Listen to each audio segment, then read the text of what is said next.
Guys, हम लोगों ने असेंडिंग ट्रैक्ट सारे पढ़ ली थी। Now we have to discuss the descending tract. और डिसेंडिंग ट्रैक्ट समझने से पहले मैं कुछ बेसिक्स चीज़ें बताना चाहूँगा। वो ये कि ये डिसेंडिंग ट्रैक्ट्स भी हमारे पास कहाँ होंगे, ये ट्रैक्ट्स डिसेंडिंग ये भी हमारे पास वाइट कॉलम में ही होंगे। ठीक है, तो हमारे पास जैसे हमने first order neuron, second order neuron, third order neuron उसके अंदर डिस्कस किया था असेंडिंग ट्रैक्ट्स के अंदर, ऐसे ही हम डिसेंडिंग ट्रैक्ट्स में भी आएंगे। तो सेरिब्रम से cerebral cortex, motor areas of cerebral cortex, motor areas of cerebral cortex से जो फाइबर आ रहा होगा नीचे की तरफ, वो हमारे पास होगा फर्स्ट ऑर्डर न्यूरॉन। फिर वो हमारे पास वाइट कॉलम में रन करेगा, either in anterior white column और either in lateral white column. ठीक है, ये दो वाइट कॉलम के अंदर ही रन करते हैं मोस्टली मोटर फाइबर्स। ठीक है, अब ये जो मोटर फाइबर जो होंगे ये हमारे पास नीचे आएंगे। ठीक है, नीचे आने के बाद अगर सेरिब्रल कॉर्टेक्स से आ रहा है, ठीक है, तो मेडुला ऑब्लंगेटा में एक पॉइंट आएगा जहाँ पे ये हमारे पास डेक्यूसेट करेंगे। अब ये मतलब क्रॉस करेंगे। अभी हम इसको क्रॉस क्यों करवा रहे हैं? क्योंकि गाइस याद रखना कि हमारा सेंसरी मैसेज जो था वो हमारे पास राइट साइड से गया था। सेंसरी मैसेज सपोज करो लेटरल स्पाइनोथैलेमिक ट्रैक्ट है, उसका सेंसरी मैसेज आया पेन का, वो हमारे पास स्पाइनल कॉर्ड से कॉन्ट्रालेटरल साइड पर आ गया और फिर वो हमारे पास contralateral side of cerebral cortex की सेंसरी एरिया पे चले गया था। ठीक, हमारा सेंसरी मैसेज जो था वो राइट साइड का वो contralateral side of cerebral cortex पे गया था। तो हमें एक्शन जो करवाना होगा वो हमें राइट साइड पे करवाना है, ना कि लेफ़्ट साइड पे। तो left side of cerebral cortex जब मैसेज देगा नीचे की तरफ, तो हमारे पास मेडुला ऑब्लंगेटा पे एक पॉइंट आएगा जहाँ पे वो है ना डेक्यूसेट करेगा, जहाँ पे वो दूसरी तरफ टर्न हो जाएगा, जहाँ पे वो क्या करेगा दूसरी तरफ डेक्यूसेट करेगा या टर्न हो जाएगा। और फिर वो हमारे पास राइट साइड के ऊपर डिसेंड डाउन करेगा और फिर राइट साइड के हमारे पास एंटीरियर हॉर्न के ऊपर जो है ना मोटर न्यूरॉन्स होंगे उनके ऊपर जाके साइनेप्स करेगा। साइनेप्स करने के बाद अपना मैसेज राइट साइड को देगा ताकि फिर राइट साइड के जो मसल्स हैं वो अपना एक्शन परफॉर्म कर सकें। ठीक, चीज़ समझ में आ गई? तो फर्स्ट ऑर्डर न्यूरॉन जो होगा वो हमारे पास कहाँ से आएगा? वो हमारे पास सेरिब्रल कॉर्टेक्स से आ रहा होगा। आने के बाद जब वो हमारे पास एट मोटर लेवल पे जाएगा, जब वो हमारे पास एक स्पाइनल कॉर्ड के एंटीरियर हॉर्न पे आ जाएगा। ठीक है, अब ये हमारे पास स्पाइनल कॉर्ड के एंटीरियर हॉर्न पे आ गया। आने के बाद ये क्या करेगा? आने के बाद ये हमारे पास सबसे पहले एक इंटर न्यूरॉन से साइनेप्स करेगा। फिर इंटर न्यूरॉन जो है वो फिर हमारे पास मोटर न्यूक्लियाई के ऊपर साइनेप्स करेंगे। फिर मोटर न्यूक्लियाई से हमारे पास मोटर न्यूरॉन निकलेगा। तो बेसिकली फर्स्ट ऑर्डर न्यूरॉन जो है वो हमारे पास बहुत लार्ज होता है। उसके बाद सेकंड ऑर्डर जो होता है वो इंटर न्यूरॉन होता है। सेकंड ऑर्डर जो है वो हमारे पास कौन है? Inter neuron. और फिर थर्ड ऑर्डर जो है वो हमारे पास इफरेंट फाइबर हो जाएगा। थर्ड ऑर्डर जो है वो हमारे पास कौन हो जाएगा? Efferent fibre. थर्ड ऑर्डर कौन हो जाएगा? इफरेंट फाइबर, जो कि हमारे पास मोटर न्यूक्लिया से एंटीरियर हॉर्न पे जो मोटर न्यूक्लिया मौजूद हैं वहाँ से निकलेगा। ठीक, तो ये बेसिक समझ में आ गई। अब हमें डिस्कस करना है कि ये मोटर सिस्टम किस तरीके से एक्टिवेट होता है। सो गाइज, हम लोग मोटर सिस्टम को डिस्कस ही कर रहे थे, तो बड़ा आसान है अब समझना कि हमारे पास मैसेज जो होता है वो सेंसरी एरिया पे पहुंचता है सबसे पहले। ठीक है, जैसे हम पहले पढ़ते हुए आ रहे थे कि मैसेज जो होता है वो हमारे पास सेंसरी एरिया पे पहुंचता है। सेंसरी एरिया के बाद वो मैसेज हमारे पास एसोसिएशन एरिया पे जाता है। एसोसिएशन एरिया के बाद वो हमारे पास मोटर एरिया पे आता है। अब मोटर एरिया के ऊपर जब हमारे पास मैसेज नीचे आ रहा होगा from the cerebral cortex, cerebral cortex से जब हमारे पास मैसेज नीचे आ रहा होगा, ठीक है, तो वो हमारे पास कहाँ आएगा? इंटरनल कैप्सूल के अंदर आएगा। अब इंटरनल कैप्सूल ने जो स्ट्रक्चर को सराउंड किया हुआ है, ये जो मैंने रेड से बनाया हुआ है, ये क्या है? ये एक inner mass of grey matter है जिसको हम क्या कहते हैं? Basal ganglion. जिसको हम क्या कहते हैं? Basal ganglion. तो जब हमारे पास जो डिसेंडिंग फाइबर्स जो हैं जब हमारे पास नीचे आ रहे होंगे फ्रॉम द मोटर एरिया, तो वो हमारे पास क्या करेंगे? इनको भी ब्रांचेस देंगे। ये जो बेसल गैंग्लियन है ये बहुत बहुत ज़्यादा इम्पॉर्टेंट होता है। क्यों इम्पॉर्टेंट होता है? क्योंकि ये चेक करता है कि जो अभी हमारा सेरिब्रल कॉर्टेक्स मोटर फाइबर्स नीचे भेज रहा है और जो वो एक्शंस परफॉर्म करेंगे उनकी सीक्वेंस क्या है। लाइक कि अगर मुझे ये टक करना है, मतलब मुझे ये उंगली नीचे करनी है 1 सेकंड में, दूसरी दफ़ा में ये ऊपर करनी है, फिर मुझे ये ऊपर करनी है, फिर ये नीचे करनी है, तो जो भी मसल्स की सीक्वेंस होगी, मसल्स की मूवमेंट की जो सीक्वेंस होगी वो हमें एक सीक्वेंस की तरीके से एक्शन करवाना है ना। लाइक मुझे एक पैटर्नाइज फॉर्म में उंगली नीचे करानी है, फिर ऊपर करानी है, फिर दूसरी उंगली ऊपर, फिर नीचे। तो ये जो पैटर्नाइज्ड मूवमेंट्स होती हैं, ये पैटर्नाइज्ड मूवमेंट को रेगुलेट कौन करते हैं? वो दो चीज़ें रेगुलेट, दो बंदे हैं जो कि रेगुलेट करते हैं। ये जो सीक्वेंसिंग जो होती है इवेंट्स की, वो दो बंदे रेगुलेट करते हैं। एक जिसको हम कहते हैं बेसल गैंग्लियन, दूसरा जिसको हम कहते हैं सेरिबेलम। सेरिबेलम और बेसल गैंग्लियन दो वाहिद बंदे हैं जो कि हमारे पास क्या करते हैं? सीक्वेंस ऑफ इवेंट्स को रेगुलेट करते हैं।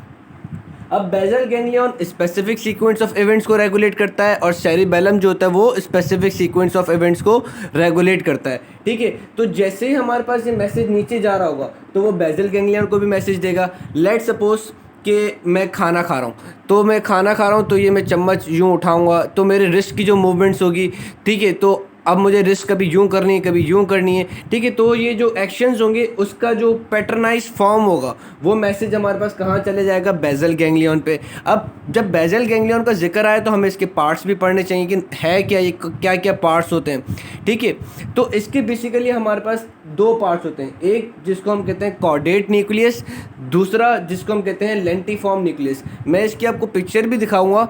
ठीक है, अभी आपको सिर्फ और सिर्फ अपने दिमाग में छोटा सा ये कॉन्सेप्ट बनाना है कि यार एक कॉर्डेट न्यूक्लियस, एक है न्यूक्लियस, ठीक है, और एक लेंटिफॉर्म न्यूक्लियस है। ठीक है, कॉर्डेट न्यूक्लियस और लेंटिफॉर्म न्यूक्लियस। अब देखो ये कैसे होते हैं। अगर ये हमारे पास थैलेमस है, ये हमारे पास क्या है? थैलेमस। थैलेमस के बिल्कुल बराबर में हमारे पास क्या होता है? Chordate nucleus. थैलेमस के बिल्कुल बराबर में क्या होगा? Chordate nucleus. कॉर्डेट न्यूक्लियस के बाद हमारे पास क्या होता है?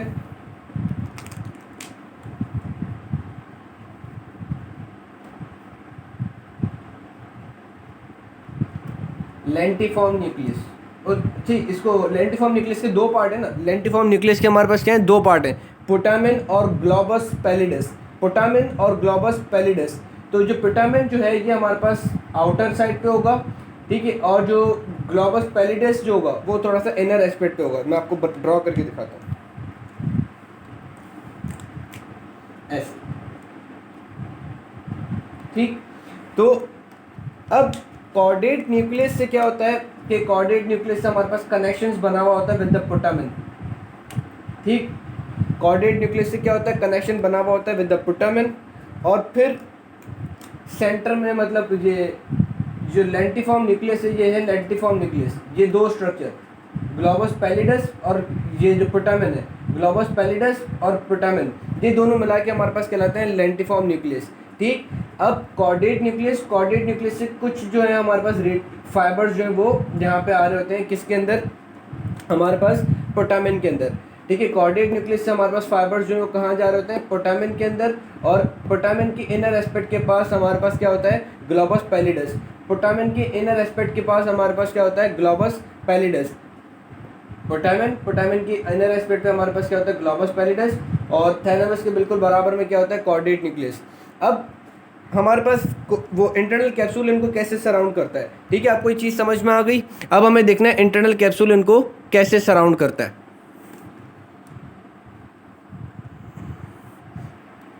अब इंटरनल कैप्सूल इस तरीके से सराउंड करता है कि ये रहा आपका मिड ब्रेन। ठीक है, अब हमारे पास ये वाइट फाइबर्स तो चल ही रहे हैं, इसके अंदर भी, यहाँ पर भी वाइट फाइबर्स जा रहे होंगे। ठीक है, मिड ब्रेन से white fibres between the thalamus भी जा रहे होंगे। ठीक है, कॉर्डेट न्यूक्लियस में भी जा रहे होंगे। लेकिन जो स्पेसिफिक वाइट फाइबर्स जो थे हमारे पास क्या बनाएंगे? वो इंटरनल कैप्सूल बनाएंगे। वो क्या करेंगे? वो इस जो ग्लोबस पैलिडस, ये जो हमारे पास कॉर्डेट न्यूक्लियस जो है इसके बराबर से हमारे पास आएंगे। जो इंटरनल कैप्सूल बनेगा वो हमारे पास कैसे बनेगा? कॉर्डेट न्यूक्लियस के बराबर से। कॉर्डेट न्यूक्लियस के बिल्कुल बराबर से हमारे पास क्या बनेगा? Internal capsule. ठीक है, मिड ब्रेन से वाइट फाइबर्स आ रहे होंगे और वो वाइट फाइबर्स जो कॉर्डेट न्यूक्लियस के बराबर में होंगे वो स्पेसिफिकली क्या बनाएंगे? वो स्पेसिफिकली हमारे पास बनाएंगे इंटरनल कैप्सूल। और ये इंटरनल कैप्सूल जो है वो पुटामेन और ग्लोबस पैलिडस इन दोनों को क्या कर लेगा? सराउंड कर लेगा। ये जो इंटरनल कैप्सूल जो है ये हमारे पास क्या करेगा? हमारे पास पुटामेन और ग्लोबस पैलिडस इन दोनों को क्या कर लेगा? सराउंड कर लेगा। सराउंड करने के बाद फिर हमारे पास यहाँ से फाइबर्स निकलेंगे, रेडिएटिंग फाइबर्स, किसकी तरफ? सेरिब्रल कॉर्टेक्स की तरफ। तो इस तरीके से हमारे पास क्या होता है? इंटरनल कैप्सूल का स्ट्रक्चर बना हुआ होता है।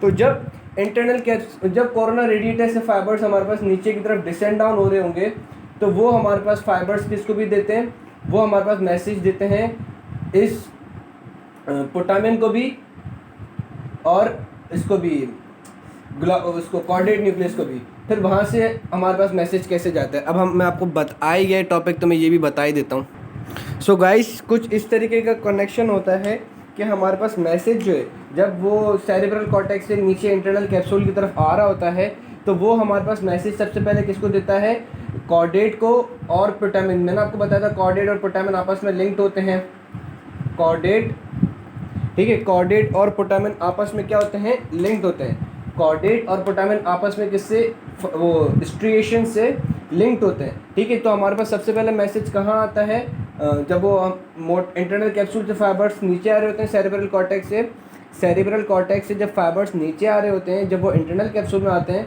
तो वो हमारे पास कोलैटरल ब्रांचेस देते हैं। कोलैटरल ब्रांच देंगे बेसल गैंग्लियन पे। अब बेसल गैंग्लियन मैंने आपको बता दिया कि 3 स्ट्रक्चर्स का बना हुआ है, कॉर्डेट न्यूक्लियस, पोटामिन और ग्लोबस पैलिडस, ठीक है।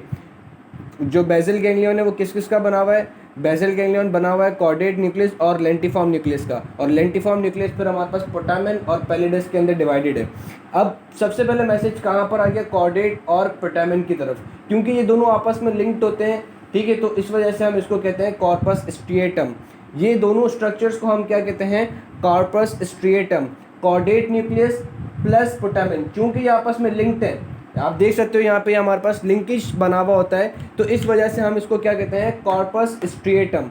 कॉर्पस स्ट्रिएटम क्या है, कुछ भी नहीं, बस कॉर्डेट न्यूक्लियस और पोटामिन, क्योंकि वो हमारे पास स्ट्रिएटेड फाइबर्स के थ्रू लिंकेज्ड होते हैं, लिंक्ड होते हैं, ठीक।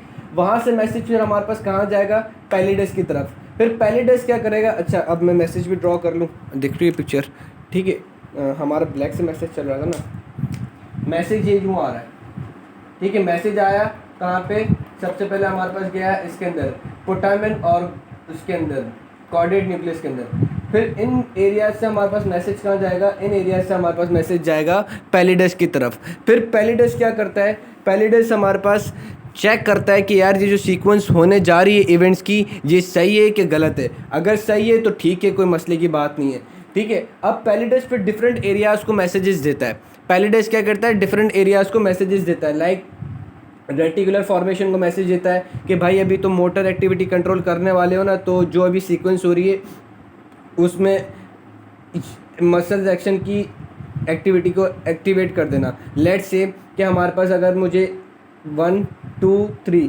3 मसल्स जो हैं ये हमारे पास कॉर्टिको, ये जो सेरेब्रल कॉर्टेक्स से मोटर फाइबर्स जो आ रहे हैं ये एक्टिवेट करवाने वाला है, ठीक है। और ये मैं इन तीनों मसल्स की एक्टिवेशन का सीक्वेंस जो है वो इस कॉर्टिको स्पाइनल ने हमारे पास इसको दे दिया बेसल गैंग्लियन को। बेसल गैंग्लियन ने फिर हमारे पास मैसेज दिया किसको, रेटिकुलर फॉर्मेशन को, कि यार ये जो अपना कॉर्टिको स्पाइनल वाला नीचे जा रहा है, सेरेब्रल कॉर्टेक्स से भी जो फाइबर नीचे जा रहा है वो क्या करेगा, वो इन तीनों मसल्स को एक्टिवेट कराएगा।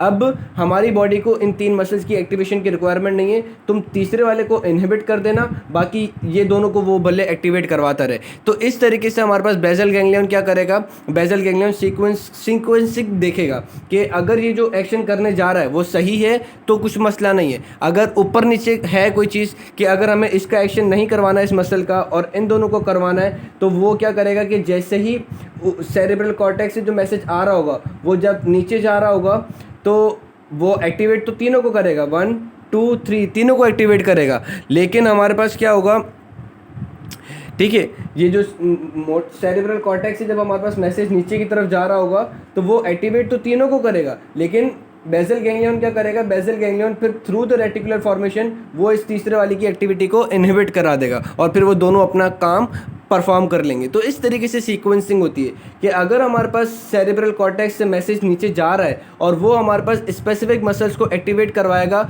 इसका प्लान जो है, इसकी सीक्वेंस जो है, इस उस एक्शन का इमेज, उस एक्शन की सीक्वेंस वो हमारे पास बेसल गैंग्लियन पे आ जाएगी।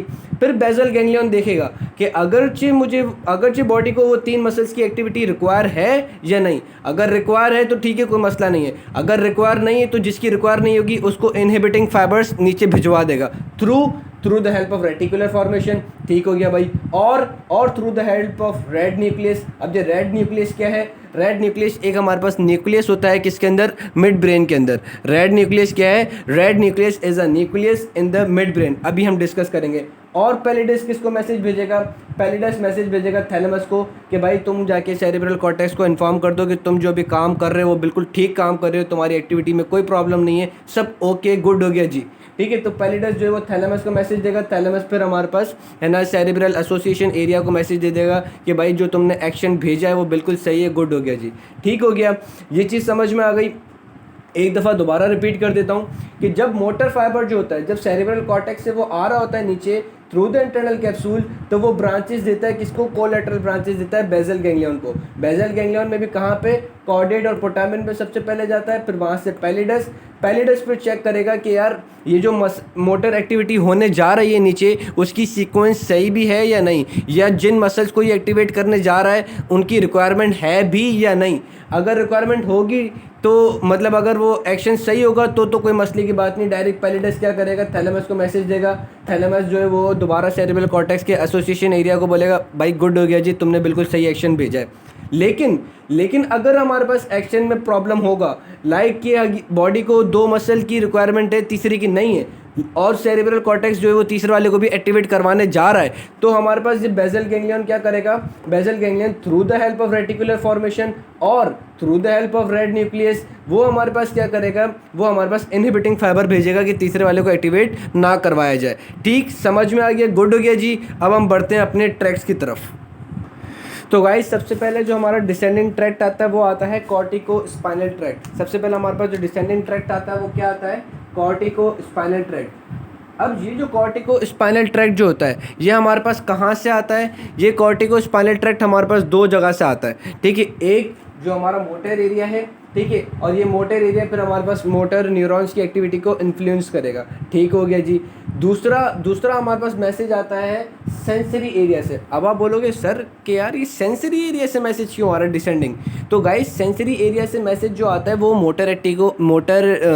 मोटर न्यूरॉन्स की एक्टिविटी को रेगुलेट नहीं करता। जो सेंसरी एरिया से जो मैसेज आएगा नीचे वो हमारे पास मोटर एक्टिविटी को नहीं डील करेगा, उसका बेसिकली काम जो होता है कि उसका इनहिबिटरी का काम होता है। उसका क्या काम होता है, इनहिबिटरी का काम हो रहा होता है। तो ये हमारे पास क्या करते हैं, ये बेसिकली हमारे पास पोस्टीरियर हॉर्न पे जाएंगे, और पोस्टीरियर हॉर्न पे जाने के बाद जो सेंसेशन लाइक पेन की सेंसेशन आ रही थी ज़्यादा और वो फजूल थी, मतलब उसका उस पेन सेंसेशन का कोई काम नहीं था। लाइक कपड़ा है, कपड़ा आपकी बॉडी पे टच हो रहा है, अब उसकी सेंसेशन बार बार भेजे जा रहा है spinal cord with the help of है ना टच, है ना, ये टच, तो टच की हमारे पास कौन से आती है, एंटीरियर स्पाइनोथैलेमिक ट्रैक्ट, ठीक है। अब मैसेज बार भेजे जा रहा है, अब सेरिब्रल कॉर्टेक्स जो है वो तंग आ जाता है, तंग आने के बाद वो क्या करता है, तंग आने के बाद वो अपना कॉर्टिको स्पाइनल ट्रैक्ट के थ्रू मैसेज देता है किसकी तरफ, पोस्टीरियर हॉर्न की तरफ, और पोस्टीरियर हॉर्न पे भी कहाँ पे, जिलेटिनोजा वाले पे, जिलेटिनोजा के ऊपर ऐड करेगा, और जो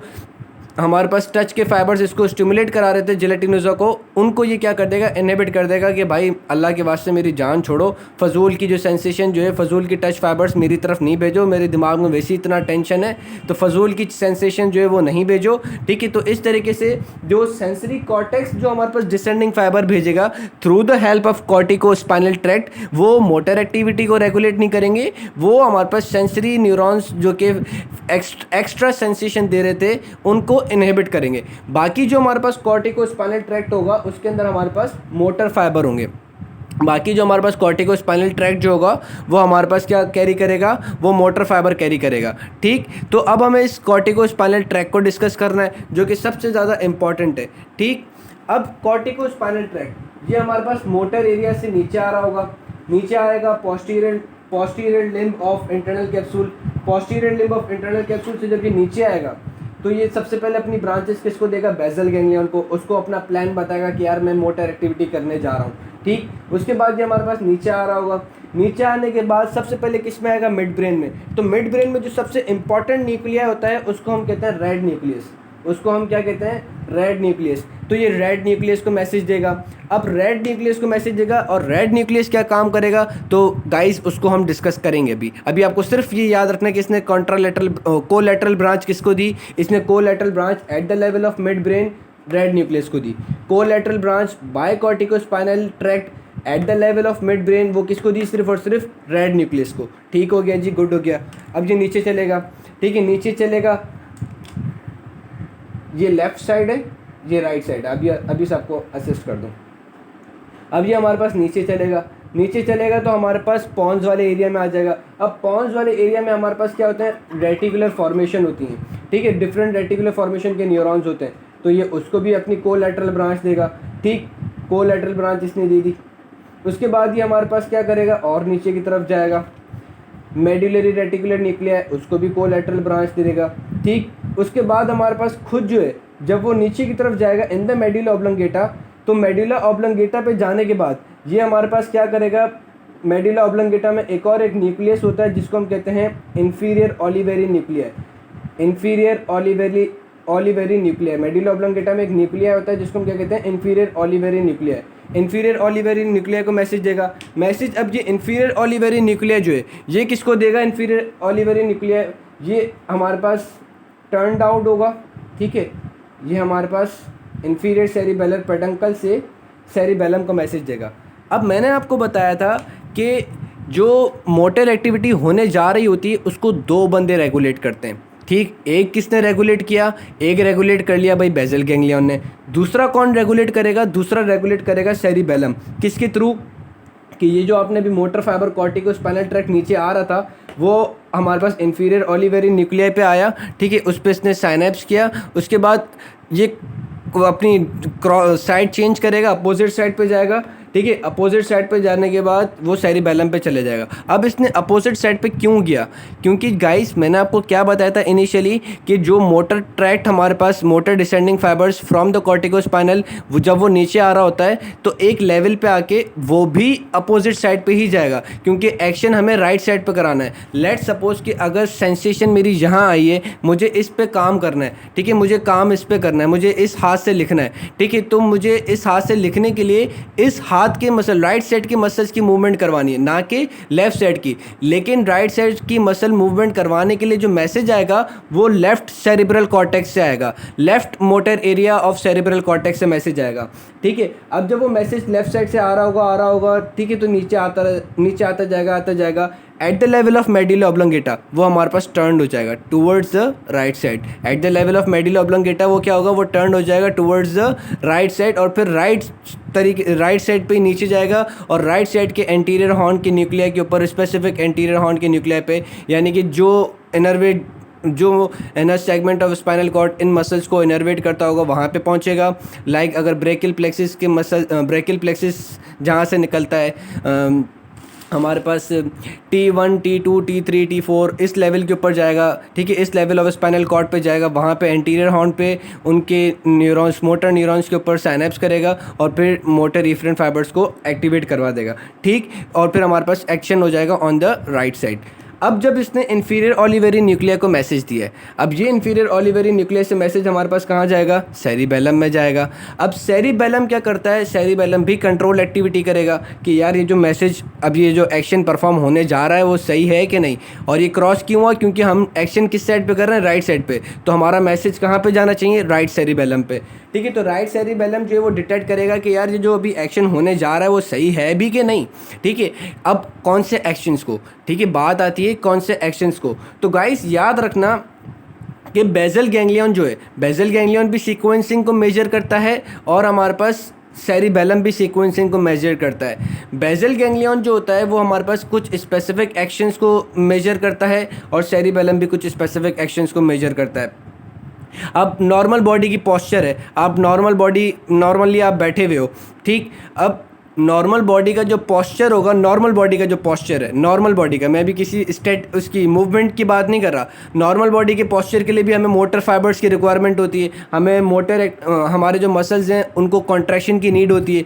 तो नॉर्मल स्टैटिक पोजीशंस जो होती हैं, अब नॉर्मल स्टैटिक पोजीशन बनाने के लिए जो मोटर फाइबर्स नीचे आ रहे होंगे, ठीक है, तो उनका कोऑर्डिनेशन, उनकी सीक्वेंसिंग बेसल गैंग्लियन चेक करेगा। साथ साथ में आप ऐसे एक्शंस कर रहे हो लाइक जिसमें आपके पास है ना इतना ज़्यादा स्किल्ड इन्वॉल्व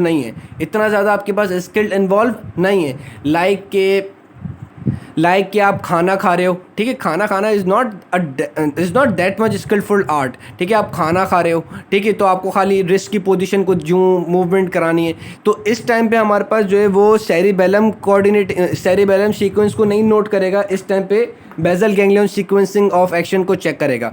लेकिन अगर आप टाइपिंग कर रहे हो टक टक टक टक टक टक टक टक टक, ठीक है, तो टाइपिंग में क्या है, बहुत ज़्यादा स्किल्ड इन्वॉल्व है, तो जो स्किलफुल एक्टिविटी होगी उनकी जो हमारे पास है ना सीक्वेंसिंग होगी, उसको कौन चेक करेगा, सेरिबेलम चेक करेगा, ठीक है। सेरिबेलम किनको चेक करेगा, जो स्किलफुल एक्टिविटी है उनकी सीक्वेंसिंग को, सेरिबेलम सीक्वेंसिंग को चेक करेगा, परफॉर्मिंग ऑफ एक्शन नहीं करवाएगा। लाइक कि अगर हमारे पास सेरिबेलम डैमेज होगा तो हमारे पास स्किल्ड एक्शन फिर भी होंगे लेकिन सीक्वेंस नहीं होगी। जैसे कि मुझे 1 सेकंड के अंदर मुझे ये उंगली नीचे करनी है, दूसरी वाली ऊपर करनी है, ठीक है, तो अगर सेरिबेलम नहीं होगा तो हमारे पास एक उंगली नीचे तो हो जाएगी, फिर वो उंगली नीचे ही रहेगी, फिर 5-6 सेकंड के बाद दूसरी उंगली ऊपर होगी, फिर ऐसे, मतलब स्किल्ड एक्टिविटी होगी ज़रूर लेकिन कोई कोऑर्डिनेशन नहीं होगा। अगर सेरिबेलम डैमेज हो गया तो हमारे पास जो कॉर्टिकोस्पाइनल ट्रैक्ट है वो अपना स्किल्ड एक्टिवेशन तो करवाएगा, स्किल्ड एक्टिविटी तो करवाएगा, लेकिन कोऑर्डिनेशन नहीं होगा। तो सेरिबेलम क्या करता है, it maintains the coordination of skilled activity but do not produce that skilled activity. चीज़ क्या समझ में आ रही है, cerebellum do not produce that skilled activity but control the skilled activity. And motor area of cerebral cortex produce that skilled activity. Motor area of cerebral cortex produce that skilled activity which is regulated by cerebellum। ठीक हो गया जी, समझ आ गया। उसके बाद अभी हम discuss करते हैं, अच्छा फिर ये हमारे पास नीचे आएगा कॉर्टिकोस्पाइनल ट्रैक्ट, वो हमारे पास नीचे आएगा मेडुला ऑब्लंगेटा में एक पॉइंट होता है, जैसे सेंसरी डेक्यूसेशन एरिया था वैसे हमारे पास मोटर डेक्यूसेशन एरिया होता है। उस मोटर डेक्यूसेशन एरिया पे ये हमारे पास क्रॉस होगा, क्रॉस होने के बाद ये हमारे पास नीचे चले जाएगा। तो जिस एरिया पे ये हमारे पास क्रॉस होता है उस एरिया को हम कहते हैं मोटर डेक्यूसेशन एरिया और पायरामिड एरिया, ठीक है। तो हमारे पास जब हम सेरिबेलम देखें, मेडुला ऑब्लंगेटा देखेंगे तो मेडुला ऑब्लंगेटा का जो एंटीरियर मोस्ट पार्ट होता है वो हमारे पास थोड़ा सा पायरामिड लाइक शेप का होता है, ठीक है। ये जो मेरी उंगलियों को देखना, ये मैंने पायरामिड शेप होती है, पूरा मेडुला ऑब्लंगेटा बिल्कुल सीधा सीधा चलेगा, मतलब बिल्कुल सही होगा, लेकिन एंटीरियर वाला जो होता है वो बिल्कुल पायरामिड लाइक स्ट्रक्चर होता है, क्योंकि वहाँ पे हमारे पास ऊपर से जो फाइबर्स आ रहे होते हैं वो डेक्यूसेट होते हैं और फिर वो है ना कॉन्ट्रालेटरल साइड पे नीचे डिसेंड डाउन हो